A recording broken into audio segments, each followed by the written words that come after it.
All right, good morning, everyone. We're going to get started here. We're already 4 minutes behind schedule. So my name's Tim Kearns. Welcome to the Map the Gap Symposium.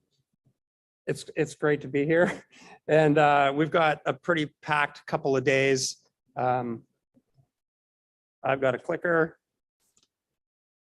So I really, truly, I'm very happy that everyone's here. This is wonderful. Thanks for being here in person, and for those of you who are online. We are streaming this live right now to our YouTube channel, which is just Map the Gaps. If you search it on YouTube, subscribe. The more subscribers we get, I don't know, more advertising money. I don't know. No, we don't get any money for it, but we want more subscribers anyway, so we can be the Mr. Beast of ocean mapping. We've got, and if you're not familiar with Mr. Beast, look him up. He's got like the world's biggest YouTuber. We've got a great couple of days. Really looking forward to it. A number of phenomenal speakers and presentations, and all centered around ocean discovery, which is what we're all passionate about. I don't think any of us go into this industry for the money. I think it's because we love it and we're passionate about it. We love the idea of exploration, of discovery, of mapping, of discovering new frontiers, putting data out there in the public domain, or acquiring it or using it for infrastructure development, whatever it may be. And that's what this event is partially all about, but it's also partially about learning from others and bringing together a community of like-minded people. And that's ultimately what JEBCO is. Many people who serve in JEBCO are volunteers, or they do it as a part-time deal as part of their job, or they're completely volunteer-based, and it really represents the passion and commitment that people have for this community. And I think it's more of a community than anything else. A few logistics that I wanted to share with you. Really, for those of you who are here in the room, this breaks down into the physical versus the virtual. So those in the room, we have toilets at the back. It's kind of like being on a ship, even the water was blue. So that's they're through the curtain. There's coffee and tea and biscuits at the very back, which you probably already discovered. There will also be lunch served, compliments of UKHO. Thank you for that. That'll be in the main exhibit area today and tomorrow. A reception later this evening, also in the same exhibit area where there's posters and exhibits, and obviously networking. Emergency exits appear to be right there and at the back. If there is an emergency and you do need to leave, a yellow tube will inflate as you exit the building. And I think that's about it for the physical side. So on the virtual side, and this is for all of you who are streaming in, but for you in the room as well, the agenda is online. It's you can just go to sked.com and search for Map the Gaps. It'll be the only thing that pops up happening today that has the word map in it. It's also on the Map the Gaps website, mapthegaps.org. It's also available through a few other links, even in Eventbrite. I also sent an email last night for everyone, so that you should have the updated agenda there. In the agenda, you will find for each session, and it's mobile friendly, the app as well, the order of speakers. So if you're a speaker, that's your speaking order in the description, as well as the live stream link, which is being broadcast to YouTube right now.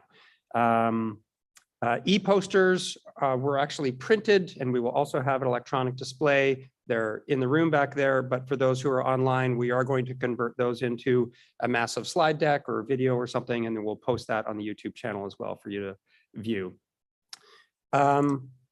In case you're wondering what the little QR codes are around, and for those of you who are online as well, Q&A today for everyone will be with an app or a utility called Slido.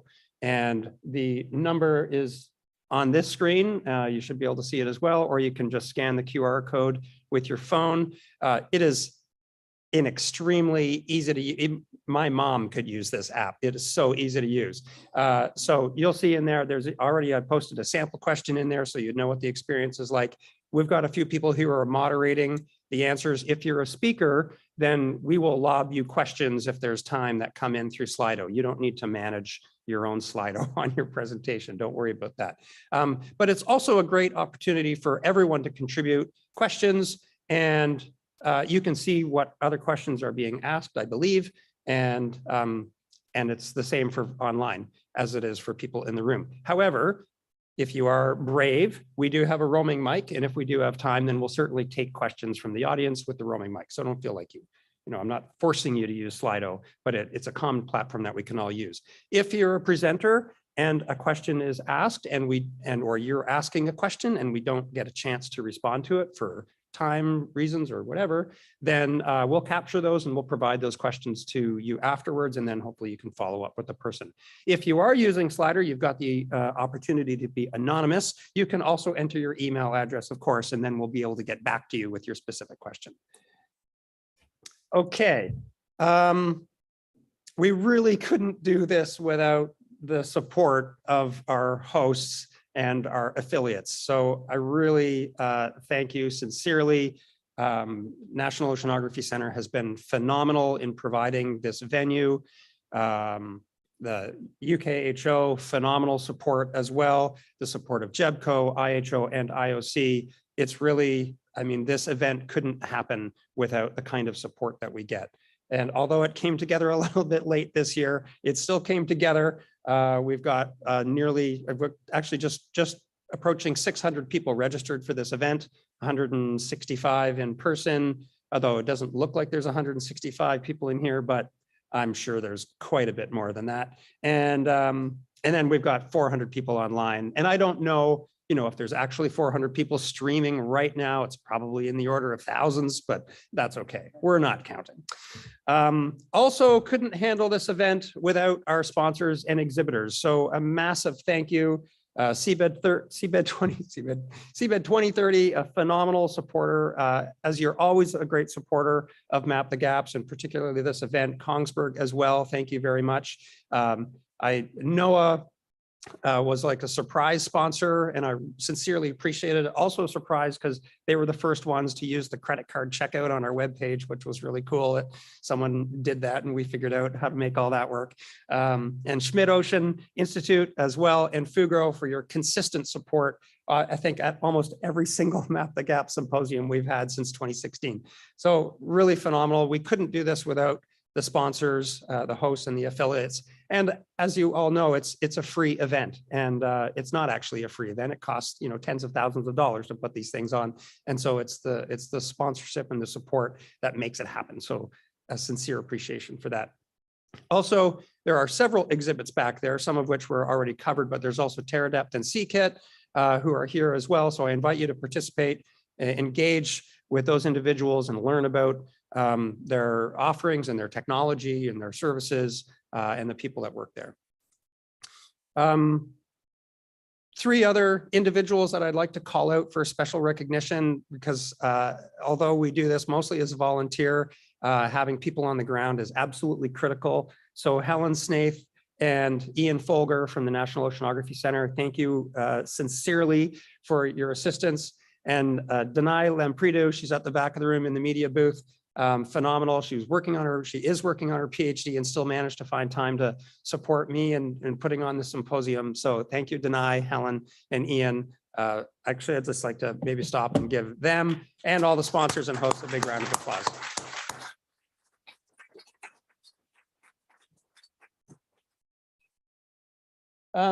Okay, without any further ado, we're going to roll right into it. We're already at 9:15. We've got a phenomenal morning planned. We're going to do some short introductions now, followed up with Duncan Mallis from X-Ocean giving a keynote address, and then we're going to roll right into our next session before we have some coffee and biscuits.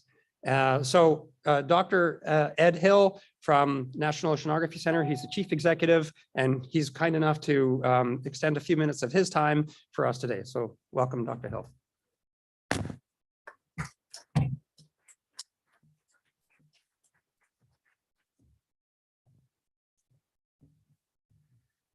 So thank you. And It's my pleasant task to welcome you here to the National Oceanography Centre, those who are physically present, and welcome to all of those online for what I believe is the first ever hybrid format for the Map the Gaps Symposium. I understand this is actually the first time to have had the opportunity to meet face to face since the last meeting in New Hampshire in 2019. This great city of Southampton, where the National Oceanography Centre is based, is in the English county of Hampshire. This is the original Hampshire, so that's good, and delighted to have you here. And it's absolutely fantastic that at least for part of this symposium there's the opportunity here to meet in person, which is absolutely fantastic.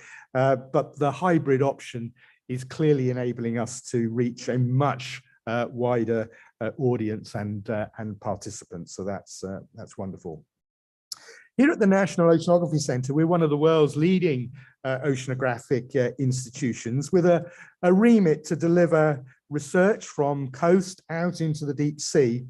And our activities span numerous disciplines, from ocean physics, numerical modelling, marine biology, climate change, marine geophysics, and a very substantive activity in technology innovation, particularly around autonomous underwater and surface vehicles. We provide the UK's national capability for large-scale oceanographic sciences, and indeed manage the UK's national fleet of Royal Research Ships, and in particular the Royal Research Ships James Cook. And for those of you who are here physically on the quayside, just outside of where we are present, the Royal Research Ship Discovery, which is currently mobilising for an expedition down, firstly into the South Atlantic and then into the Southern Ocean, where she will be until the end of January 2023.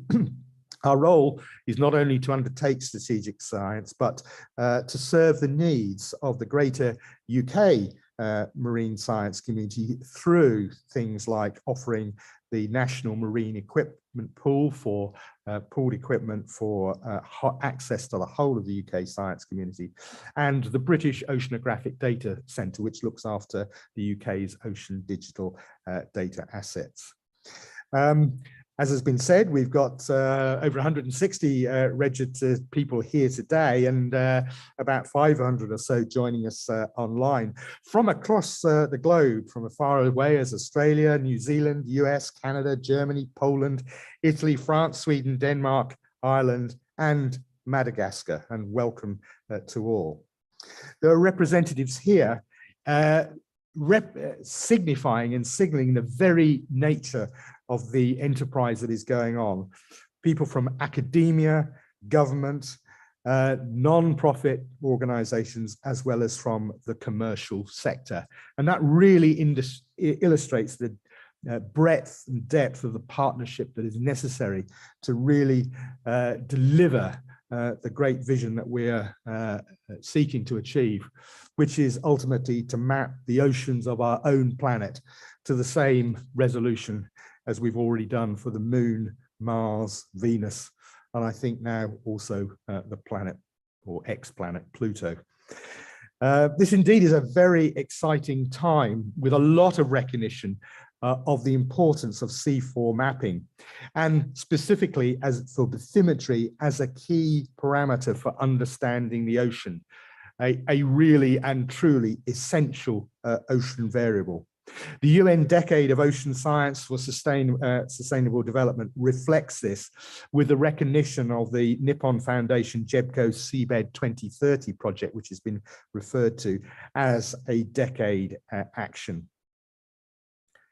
There have been great strides over the last few years in increasing the percentage of the ocean, depending on how you count that percentage, of course, where we have data from the sea floor. A lot of hard work has been done in terms of marshalling and rescuing and pulling together existing data sets that were out there but were simply not accessible or visible. It could be said, though, that the easy part has been done. A lot of the low-hanging fruit has been picked. And that now is really the time for the hard work to begin. And great progress is now also being made to actually increase the number of new actual observations that are being made available through into GEBCO gridded products, which are being regularly used in ocean models for climate prediction, as well as for hazard warning systems such as the tsunami warning system. Just illustrations of how important high resolution bathymetry is for developing a lot of the predictive capabilities that we need in ocean affairs. We've also seen an increase in the uptake of crowdsourced bathymetry worldwide, reflecting the global interest from outside of the traditional hydrographic and oceanographic research communities of the importance of seafloor mapping. And really important and exciting to see the huge, diversification of engagement in this huge endeavor. There are long-standing links between the National Oceanography Centre and indeed its precursor organisations and GEBCO. NOC has provided a number of the previous guiding committee chairs, as well as members of the guiding committee, and the British Oceanographic Data Centre that I referred to previously has hosted the GEBCO digital products ever since they were first released. And we're very proud to host that website. So in conclusion, I'm delighted to see those of you here in person, and I hope you enjoy interacting with us and enjoy the city of Southampton.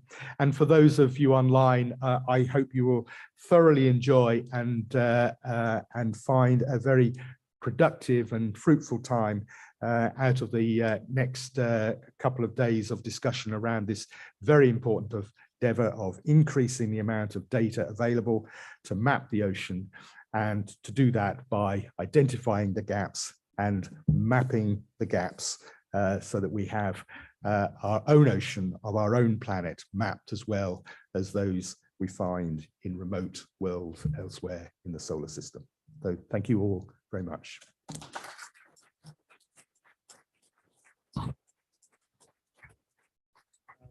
Thank you very much, Dr. Hill. Sincerely appreciated. We have a small token of our appreciation for you.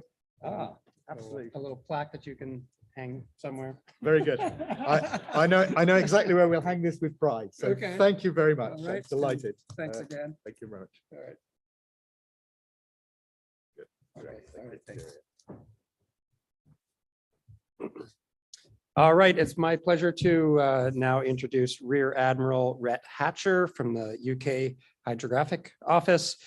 He was permanently appointed the National Hydrographer and UK's Deputy Chief Executive a year and a bit ago.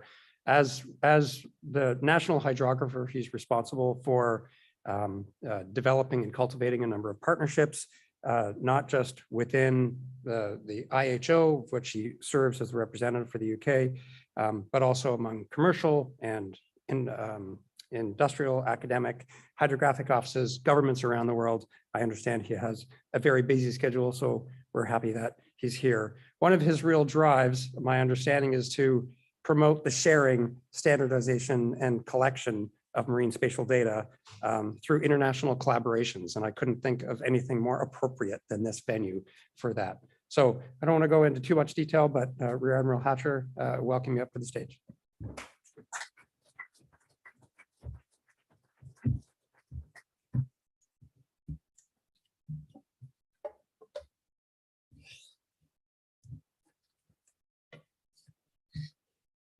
Good morning, everyone, and hello to everyone online. Tim, thank you so much for the introduction.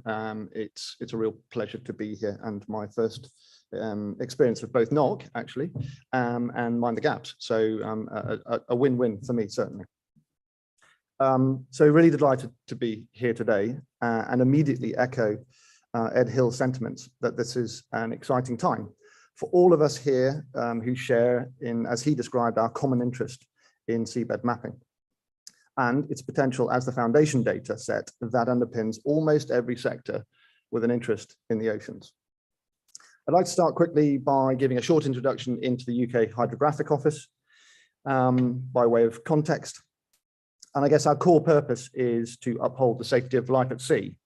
That involves supporting our customers, whether that's the Royal Navy or a broad shipping, commercial shipping customer block.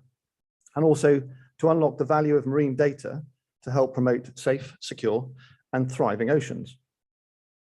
We're driving the future of navigation by investing in digital innovations, new technologies, and data solutions that will support the next generation of navigational tools for global shipping, and at the same time improve our understanding of the oceans.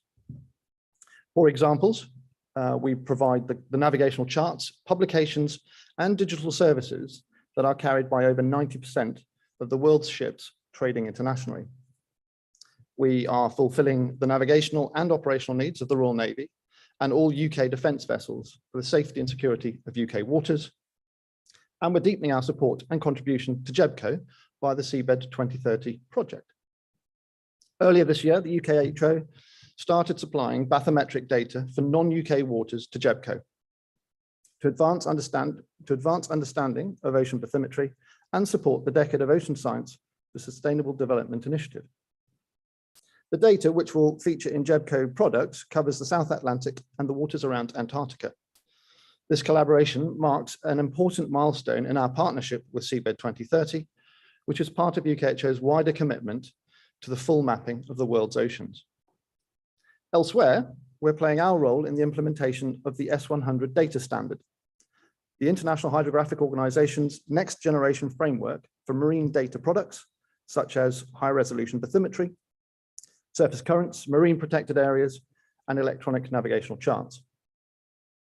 S100 supports a range of maritime data applications, including imagery and gridded data, high density bathymetry, underkeel clearance, and the management thereof, surface currents, web-based services, and much, much more. S100 also provides enhanced situational awareness and improved marine traffic management, helping seafarers to make more precise navigation decisions enabled by improved granularity of bathymetric data. And while talking about standards, this week I'm also able to announce that the International Hydrographic Organization has published an updated version of the only recognized international standard for seabed mapping. Familiar to most of you, it's the S44, now version 6.1. This standard is developed and maintained by the IHO's Hydrographic Surveys Working Group, a collaboration of over 70 experts from 48 member states and industry. The UK currently leads this group and is chaired by David Parker, who's our head of hydrographic programs.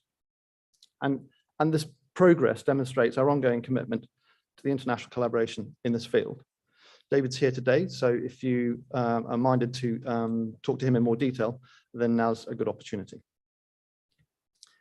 Gathering, managing, and sharing information is vital to all of our work. To support this, the UKHO is administering the UK Centre for Seabed Mapping, which has been created to spearhead a coordinated approach to the collaborative collection, management, accessibility, and security of seabed mapping data, and also to champion a more integrated marine geospatial sector in the UK. There's clearly a need for this. This complements GEBCO projects, while providing UK organisations a single channel for contributing to and supporting these initiatives. The UK Centre for Seabed Mapping will also help to promote the importance of marine geospatial data as a key component of our national infrastructure. We have already had considerable success in this space, ensuring that marine geospatial data is specifically referenced as a key enabler in the new UK National Strategy for Maritime Security. What's more, the UK Centre for Seabed Mapping has been submitted as a UK government voluntary commitment to the United Nations Decade of Ocean Science, once again underpinning the foundation dataset principle. The centre's core focus is bathymetry and its associated data, as evidence shows that this is the foundation data set for most activity and other data types. The accurate mapping of seabeds is perhaps the key data type for all of us, making it the obvious focal point for collaboration. We hope this provides the other opportunities for wider collaboration within the marine sector. And for those wishing to learn more, the UKHO's Hydrographic Programmes Officer, Emma Brown, will be presenting the benefits and progress to date of the UK Centre for Seabed Mapping in tomorrow morning's New Discoveries session. She's also here today. It's important to remember that quality marine geospatial information is essential for almost every activity undertaken in the marine domain, including environmental protection, resource management, maritime trade, national security, and our infrastructure management. The UK Centre for Seabed Mapping will address 4 key priorities: collaboration, data standards, data accessibility, and data collection. It will do this by creating the conditions and developing the infrastructure to enable the diverse community of marine geospatial stakeholders to come together to deliver sustained benefits to and for the UK.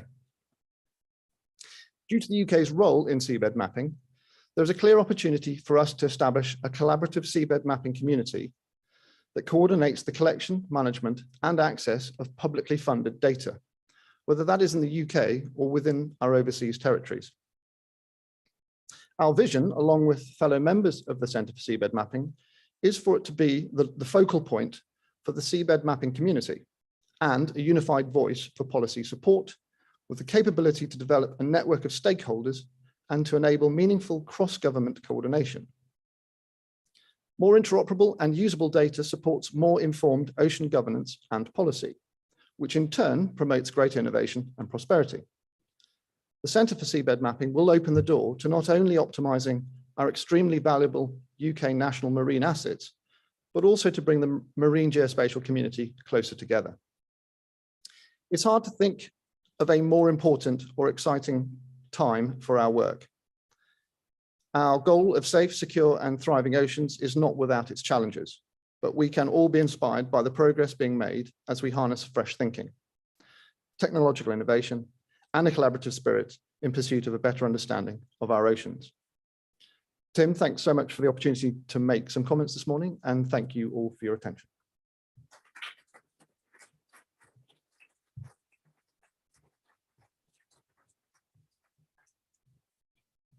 Thanks very much, Reverend Hatcher. We've also got a little gift for you in the Fantastic. UKHO. Thank you very much. Thanks so much. And We'll find a good place for it. okay, We'll put that in. where we go? Oh, there we go. Thanks, Dave. Thanks Thanks very much.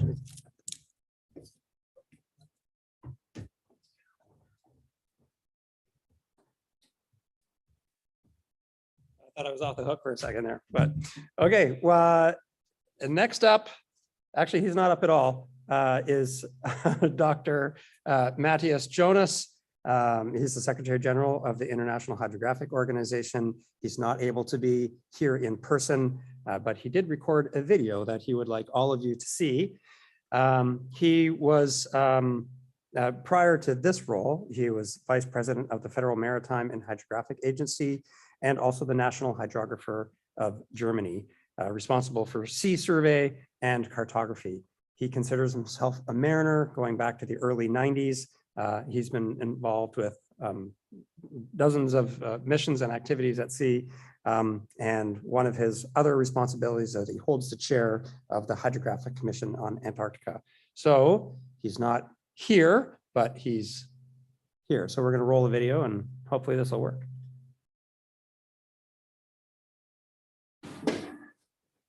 Hello, everyone. In every problem, there is a where, and this notion applies to the ocean as well.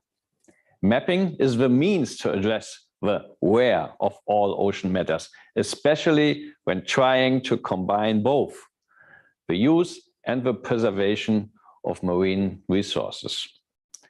Where should we install marine energy infrastructure? Where can ship safely navigate. Where are marine protected areas? Hydrography, being the engineering science to carry out ocean mapping, delivers a good part of the answer. Ocean mapping is seabed topography. Ocean mapping is navigation. Ocean mapping helps put a human face on abstract questions. Ocean mapping can help to imagine the future of the oceans. This is why, if you think about the ocean in a concrete way, instantly a map pops up into your mind. You note the coast, the shallow water along it, the deep blue of the depth. If you are looking for a specific detail, you zoom in. If you do that on land, you are used to getting more and more and more detail, down to a house, a street, a landmark. If you do this at sea, you will get more detail, but nowhere near the same resolution as on land. Why is this? While some ocean maps are confidential and you can only get access if you pay, and others are not accessible to the public, the main issue is simply that we are still lacking detailed information in many parts of the seas and ocean. While on land you can zoom in and in some areas see buildings which are perhaps 10 meters wide, on the high seas the horizontal and vertical resolution is only 1 kilometer between points on average if based on satellite altimetry. Only around 25% of the global seabed topography is known in greater detail and accessible to us at this stage. The IHO and our partners are working hard to improve the situation. With IOC, UNESCO, for example, we have a program to create a complete map, a general bathymetric chart of the ocean, also known as JEPCO. Modern technology used for systematic surveys of areas of special economic interest can assist greatly to increase this number. And we see growing support for this approach for major commercial survey companies by undertaking their contract work. But we need all creeks to flood the river of seabed data. Everyone at sea can contribute to this program, especially industry, either by collecting new seabed data or by sharing bathymetric data that companies already hold. One of the initiatives to help here is a citizen science project to gather depth data. Named crowdsourced bathymetry, all categories of vessels, merchant ships, research vessels, fishing boats, ship working for offshore energy, and aquaculture can contribute to it. By adding a simple and inexpensive data logger, the recordings of the existing depth sounding equipment can be transformed into usable bathymetric data. To coincide with the UN Ocean Decade, JEPCO has set up a collaborative project with the Nippon Foundation named Seabed 2030, which aims to locate all possible sources of bathymetric data and get a complete map of the ocean by 2030. You will hear more on this from other speakers today. The IHO in the first instance is an intergovernmental organization. Our key strengths lie in standardization, and we are partnering with important IGOs and industry organizations, but we are lacking a strong direct interface with the diversity of the ocean society. I'm therefore delighted to have Map the Gaps on board to help us here. Map the Gaps shares our conviction that better mapping of the ocean is a fundamental step in ocean discovery. Thanks to Map the Gaps and other partners, we are now well underway to create a more complete image of the ocean topography of our planet, no longer limited to the continental shelf and shallow coastal waters. We can all contribute to increasing our knowledge of the ocean and help use it in a sustainable manner. I'm convinced that a collaborative approach, which includes the widest societal participation of this, is the only way to achieve our objective for mapping all the ocean seafloor.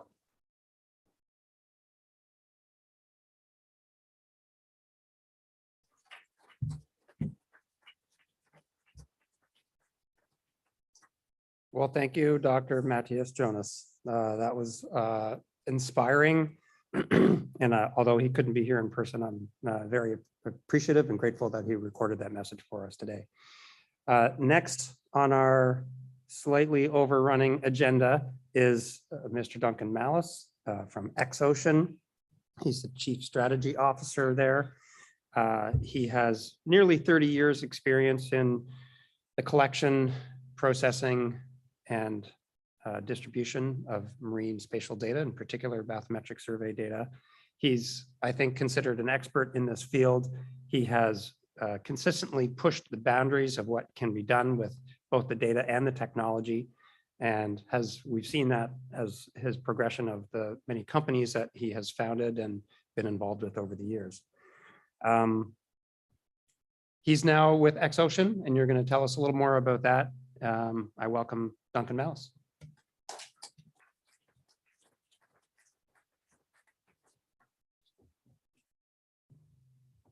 Good morning, everyone, and good morning online.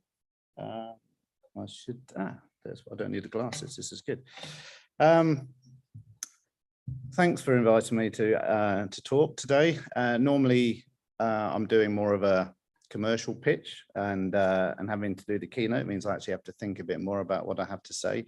And what I was thinking of is that Seabed 2030 has been doing very well. But it's not going to get there as such without a bit of a change in tack. And I did a quick Excel thing. This is what from the Seabed 2030 site on the left. 4.4% growth is actually slightly above the area. It's like 4.1, I think, the actual average was, but 4.4 was between 2019 and 2020. Because I thought, okay, well, 2020 to 2022, you're impacted by COVID a bit, but that in itself is an explanation of why you need to think a little bit differently about how to collect the data, because not all of us stopped growing during COVID. In fact, Xocean, we've tripled growth each year. So, yeah, and we're talking about the ocean economy. That's meant to be $3 trillion by 2030. This isn't the drive for renewable, sustainable energy, the drive to now get rid of Russian gas. So increasing more in the oil and gas industry as well, aquaculture, deep sea mining, which will probably almost definitely happen. It's to do that, and data is the foundation for this growth. The challenge of it is, how to deliver that data in a sustainable manner, and ideally finish Seabed 2030 in the process. And if you look around the room today, the one industry that is really lacking, and the reason it's lacking is because it's not really been the focus, is the commercial survey industry.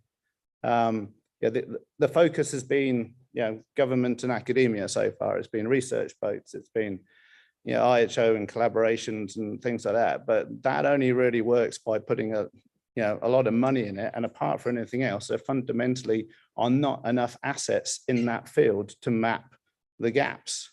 There just aren't. And also the current assets aren't particularly sustainable.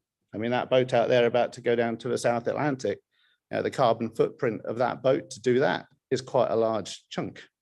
So there are different ways of doing this. Some progress has been made, as was mentioned earlier, in getting some of the big data holders together there, but not all of them, and certainly a lot of them are from the commercial sector.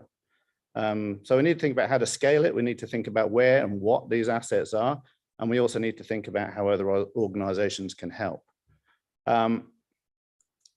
So the commercial survey industry, of which there are a few representatives here, Fugro have been doing great things, with their transit mapping and things like that. But as an industry, we're not really doing anything proactively apart from that for contributing to 2030. Some of that is because the focus of Seabed 2030 has been not at that industry. And some of it's because the people in that industry aren't educated into what Seabed 2030 is all about. But this sector operates in many different ocean markets. The fleet size is growing. We're using scalable technology. We're collecting data in poor or unsurveyed areas. We're doing many transits. And we're also, this is the other thing, we map efficiently to cost. Everyone's got a budget, but commercial companies, there is a specification we always have to meet, and we have to do that in a way that's profitable, or else we wouldn't be around. So we're very efficient when it comes to data collection, so we don't waste money at all. And we also have direct communications with some of these guys who are holding large data sets. So we need to coordinate this as an industry and coordinate it with Seabed 2030, and we need to do that by educating the people within the industry as well. To go into in a bit more detail, I was trying to work out how many survey boats there were that had multi-beam systems on it, just mapping stuff. I haven't taken into account any of the construction boats, any of the dredging boats, any of these ones, but the actual boat. And it was really hard to calculate, actually. But I reckon there must be at least 800 vessels out there with multi-beam sonars on there. I could probably ask some multi-beam manufacturers and they'd be able to tell me that a bit more easily, but it's got to be something like that. And then the one thing that is, there are some here and some in this audience here who have been struggling with getting vessels built, big vessels built. But there are a lot of smaller, and the uncrewed boats. These are being built, I think, something about 3 per month. I know we're building 1 a month, so everyone else has got to be building, at least another 2 per month. We're going to get 50 by the end of next year. Sail Drone, they've got 5 voyages, 1 surveyor, and that's going to be growing. You got maritime robotics, sea kit, sea robotics, seafloor systems. These are all guys that, there's a lot of these boats being built, and the time to build a boat is about, well, it depends on where you are. Our time to build a boat is about 4 weeks. So it's, that they're staying sustainable and they're being built. So you have to start looking at them. But the other problem at the moment is with the commercial industry, everyone is fully at max capacity because of the amount of work there is at the moment. But it doesn't mean to say we can't use that data. And this is where, everyone has been talking about the blue economy for the last 10 years. If you're a commercial survey company, we have been working in the blue economy since the beginning of whenever we had a company. Oil and gas might be a bit of a dirty word, but that is the blue economy, part of the blue economy. And they have a lot of the assets. This is, I think, we can probably ask David from Fruga and a few others what their split is, but I think probably 50% of the commercial fleet at the moment is working offshore wind and about 35% in oil and gas. We're higher than that. We're about 80% offshore wind, or sustainable technology anyway. But that's about what I think. So the majority of the work that these companies are doing is in oil and gas or offshore wind. There's also all those other ones there as well, which are to do with mapping that everyone involved. So there's an awful lot of data that's being collected every year, in these areas. We do talk, so our clients are the major energy companies. We do talk to them, every week, daily, sometimes, depending on what we're doing project-wise and things. We can harness these relations with our clients to push the Seabed 2030 idea and to explain the use of the data. And every energy company at the moment has really strict ESG goals. They really, really do want to be doing stuff in this thing. A lot of the work, you're seeing, BP, Equinor, Shell transition to renewable energy. This isn't greenwashing. They are doing it, and they're spending a lot of money at the moment on doing that. They also hold massive amounts of seabed data. And you don't need multi-beam data either. You can do first return seismic data. First return seismic data is the same resolution as deep water multi-beam data.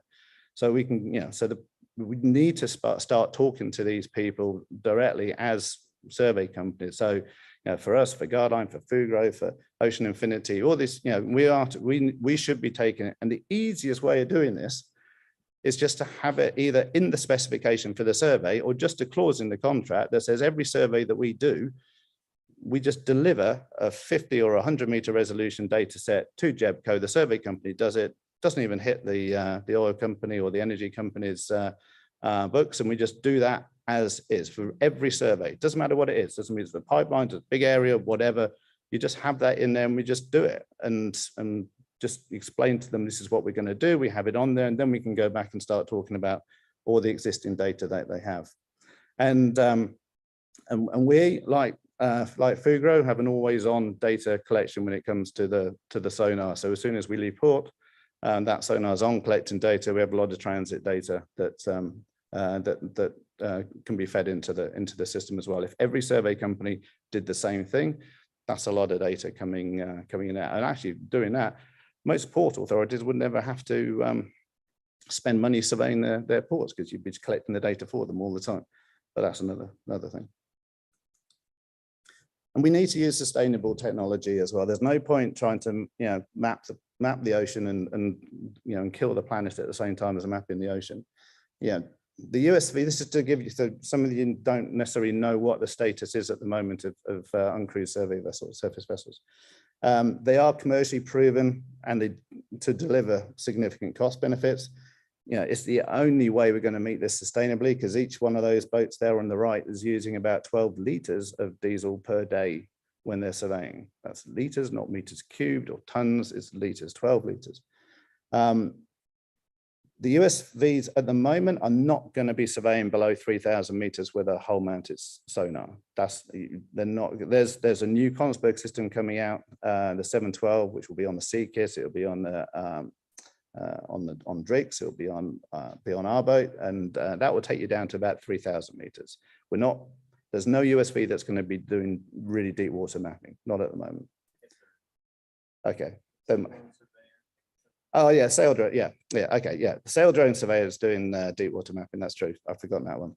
But there's only one of those. So, but when I've seen this, and this is when I've seen academia use USVs or research boats use USVs, and I think it's the same with navies. They use them as launches, so they go off for during the day. They come back, they get loaded up. It's controlled from the research boat.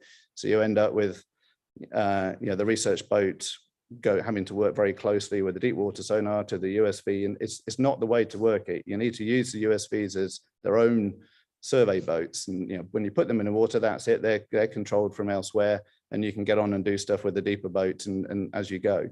So you have to think a little bit differently about using this technology as well. And they do work 24/7. We don't have to bring them in only in working in daylight hours. And then also at the same time as we have this on there, we can think about other data. We got all the weather data that's being collected on the USVs. We got all the temperature data for the water. We can put ADCPs on there, whatever. There's a lot of things we can also add to it to make it. And then this is a very recent quote from a client, just to sort of ram home, what the uncrewed technology brings. 97% reduction in HSSE exposure, 90% reduction in CO2, and 50% cost savings on one particular job. I mean, the numbers are there. And I was saying this earlier, if you're a commercial survey company, you have to work efficiently. If you don't work efficiently, you can't keep running as a company. So when we're doing these, when you're out there doing the missions, I know the research boats have other things to do as well when you're out there, but a dedicated mapping mission is the only way to map these things efficiently when you're out there. And you have to optimize the survey plan and use a lot of automated tools and things like that to really make it efficient. And maybe if you've got a decent SAT system, you can bring the data off, so you're not having so many people on the boats, to makes it easier with logistics and things. And then lastly on this, I was thinking about, okay, what happens in the deep sea then? Because we're not doing, the uncrewed stuff's not doing deep sea. The commercial industry isn't. It is going to be doing things with deep sea mining. And I think deep sea mining will probably have to happen, because everyone wants to go, everyone wants to have an electric car, everyone wants to have the phone, and the only way those resources are going to come to make those is probably from the sea. So we have to be proactive about doing it. And then I was thinking about other examples to this. And in some ways, the offshore wind industry is a little bit the same. The aggregate industry in the UK is exactly like this, where the actual industry pays for the mapping to be done for things like for the aggregates, it's for archaeological purposes. So you have to do a high resolution survey beforehand before you can start collecting any aggregates from the sea. And this is something that the mining companies, the mining companies can pay for doing the initial baseline mapping, because they need to have that mapping anyway. Because with deep sea mining, you have to have AUVs down there in the water to collect the data, and you do not put an AUV down on seabed which has only got GEBCO 1 kilometer grid spacing data on it. You just don't. I mean, that's what most of the MH370 search area was for, was to work out where to put the AUVs down, because the data is not there. So we have to, the data has to be collected for doing it anyway. So why not get the mining industry to fund it? Which means you have to engage with them, take them on board, and there has to be this discussion ongoing and all the rest of it. It's not such an easy decision, but it's certainly a way of funding the deeper water. And then academia can help with studying that data, seeing where they might have more of the nodules and things like that. It's could potentially be a win-win situation if it works well. And that's it. And thank you very much.